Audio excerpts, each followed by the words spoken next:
Hello,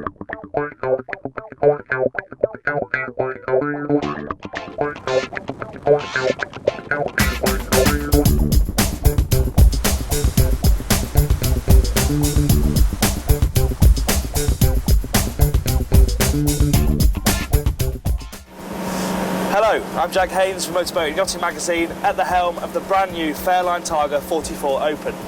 It's essentially the same boat as the 44 hardtop that we tested a couple of years ago, apart from the fact that it starts at just over £300,000. So it plugs the gap nicely between the Targa 38 and the 44 hardtop.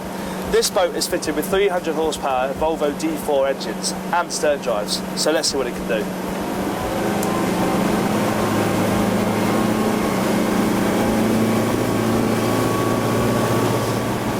So this is a Fairline sports cruiser. We come to expect a lot from boats like this, and this one really delivers. It's got a really nice hull, given the conditions today mean that it's quite calm, it's not being tested, but turn it from side to side and the stern drives dig in, and it really is so responsive. It's like a big sports boat. It hasn't got the biggest engine options. The biggest option is a 370, but there's plenty of go, especially in the mid-range. Lots of turbo boost, which is really addictive, to be honest. Flat out is doing about 30 knots, which may be a little bit disappointing, but if you want more speed, then you can spec the 370s, and they'll give you about 34.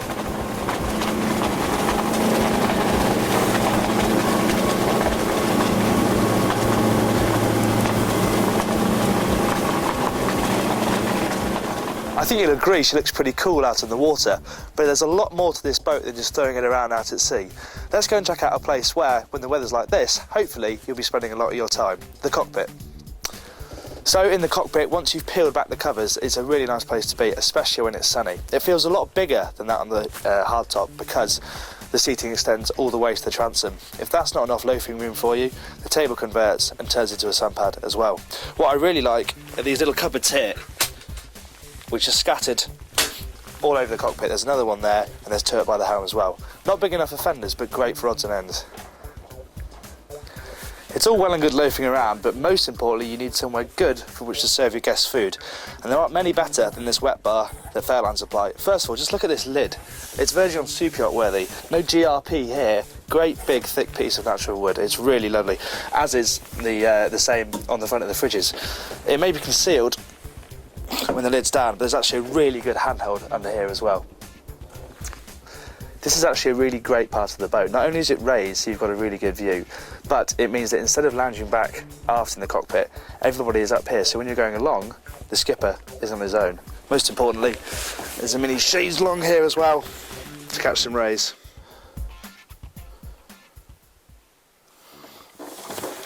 So, into the saloon. Nothing epitomises Fairline's fastidious attention to detail more than this table. For a start, there's a little groove this side for when you want to flip it over so you don't break your nail off when you do it. There's these little rubber anti-rattle pads for when the table's flipped over so you don't get rattling, so it doesn't dent the wood. And there's a small infill here for when it's rolled lower, you can just put odds and ends in. And then, when you do have the table extended, this support arm slides out to support the leaf. Engineering perfection, and when you're not playing around with the table, it's just a very comfortable place to sit and watch TV. Welcome to the mid-cabin. So here we are inside the mid-cabin. Things to notice, firstly, headroom is great for a boat of this size. I'm 6 foot-ish, and there's plenty of room for me to get changed at the end of the bed. Storage is great, full hanging locker here, there's behind this mirror to my left, drawers beneath me, and a really simple and neat feature that transforms the cabin's usability really is this scissor action berth. Easily transforms into a double, but if you fall out in the middle of the night for some reason, easy as that, it's back to a single. So there you have it, the Fairline Targa 44 Open. A very neat package, I think you'll agree. Don't forget to read the full report in a future issue of Motorboat and Yachting magazine. But I know what you want to see now, more pictures of this thing being thrown around at sea. Well, enjoy. But don't forget to go back to mbwire.com for your future fix of boating videos.